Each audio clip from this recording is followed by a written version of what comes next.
ISLന്റെ 12ാം season അവസാനിച്ച് 13ാം സീസണിന് വേണ്ടിയുള്ള തയ്യാറെടുപ്പുകളിലും ഒരുക്കങ്ങളിലും പല ക്ലബ്ബുകളും അവരുടെ യാത്ര ആരംഭിക്കേണ്ട ഒരു ഇനീഷ്യൽ സ്റ്റേജിലേക്ക് നീങ്ങിക്കൊണ്ടിരിക്കുന്ന ഒരു ടൈം പീരീഡാണ് ഈ ഒരു സമയം.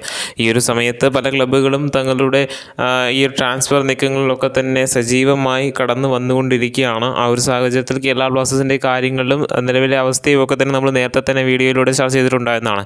ഈ ഒരു സാഹചര്യത്തിലാണ് നിലവിൽ ISLന് ശേഷം ആരംഭിക്കേണ്ട ടൂർണമെൻറ്റാണ് ഡ്യൂറൻ കപ്പ്. അതായത് ഈ ഒരു ടൈം പീരീഡിൽ നടക്കുമെന്ന്, അതായത് ഈ മാസത്തിൻ്റെ അവസാനം അടുത്ത മാസത്തിൻ്റെ ആരംഭം എന്ന ഘട്ടങ്ങളിലായിട്ട് ഡ്യൂറൻ കപ്പ് നടത്തും എന്നാണ് നമുക്ക് ലഭിച്ചിട്ടുണ്ടായിരുന്ന റിപ്പോർട്ട്. ഡ്യൂറൻ കപ്പിൽ ഇക്കുറി പല ക്ലബ്ബുകളും പങ്കെടുക്കുമോ എന്നൊരു ആശങ്കയും ആദ്യ ഘട്ടത്തിൽ ഉണ്ടായിരുന്നെങ്കിൽ പോലും ISLൻ്റെ കാര്യത്തിൽ ഒരു വ്യക്തത വന്നതോടുകൂടി ക്ലബ്ബുകളെല്ലാം തന്നെ പങ്കെടുക്കുമെന്ന് തന്നെയാണ് നമ്മൾ വിശ്വസിച്ചുകൊണ്ടിരുന്നിട്ടുണ്ടായിരുന്നത്. എന്നാൽ നിലവിൽ ആശിഷ് നേഹി റിപ്പോർട്ട് ചെയ്യുന്നത് പ്രകാരം ഇത്തവണ നടക്കാനിരിക്കുന്ന ഡ്യൂറൻ കപ്പിൽ കേരള ബ്ലാസ്റ്റേഴ്സ് പോലുള്ള ക്ലബ്ബുകൾ, ചില ക്ലബ്ബുകൾ ഇതിൽ പങ്കെടുക്കുവാനുള്ള സാധ്യത കുറവിനെക്കുറിച്ച് അദ്ദേഹം വ്യക്തമാക്കുന്നുണ്ട്.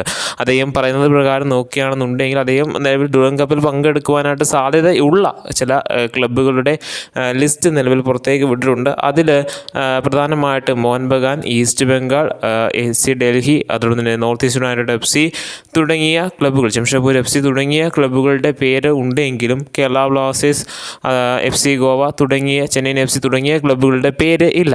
ആ ഒരു സാഹചര്യത്തിൽ തന്നെ ഉറപ്പായും ആരാധകർക്ക് വളരെ വലിയൊരു ആശങ്ക ഉണ്ടായിരിക്കും കേരള ബ്ലാസ്റ്റേഴ്സ് ഈ ഒരു ടൂർണമെൻറ്റിൽ പങ്കെടുക്കുകയില്ലേ എന്നുള്ളത്. പക്ഷേ നമുക്കിപ്പോഴും ഒരു വ്യക്തത അല്ലെങ്കിൽ ഒരു ഒഫീഷ്യൽ പ്രഖ്യാപനം എന്ന തരത്തിലൊന്നും ഇതിനെപ്പറ്റി ആയിട്ട് ബന്ധപ്പെട്ട് വന്നിട്ടില്ല. സോ ആ ഒരു സാഹചര്യത്തിൽ ഉറപ്പായും നമുക്കിതിനെ പൂർണ്ണമായിട്ടും തള്ളിക്കളയാനായിട്ടും സാധിക്കത്തില്ല. കാരണം ആശിഷ് നേഹിയാണ് ഈ ഒരു വാർത്ത റിപ്പോർട്ട് ചെയ്തിട്ടുള്ളത്. അദ്ദേഹമാണ് ഈ ഒരു സാധ്യത ഉള്ള ക്ലബ്ബുകളുടെ ലിസ്റ്റ് പുറത്തേക്ക് വിട്ടിട്ടുള്ളതും. സോ കണ്ടു തന്നെ അറിയേണ്ടതാണ് ഇക്കുറി നടക്കാനിരിക്കുന്ന ഡ്യൂറൻ കപ്പിൽ കേരള ബ്ലാസ്റ്റേഴ്സ് പങ്കെടുക്കുമോ എന്നുള്ളത്. കാരണം നിലവിൽ കേരള ബ്ലാസ്റ്റേഴ്സിൻ്റെ ആവശ്യമാണ് തങ്ങളുടെ ആദ്യ ട്രോഫി നേടുക എന്നുള്ളത്. അതിനുവേണ്ടി മികച്ചൊരു ടീമിനെ പണിതുയർത്തെടുക്കേണ്ടതും മാനേജ്മെൻറ്റിൻ്റെ ഉത്തരവാദിത്വവുമാണ്. സോ നമുക്ക് കണ്ടു തന്നെ അറിയാം എന്തായിരിക്കും ഇനി ISLൽ കേരള ബ്ലാസ്റ്റേഴ്സിൽ സംഭവിക്കുവാനായിട്ട് പോകുന്നതെന്ന്.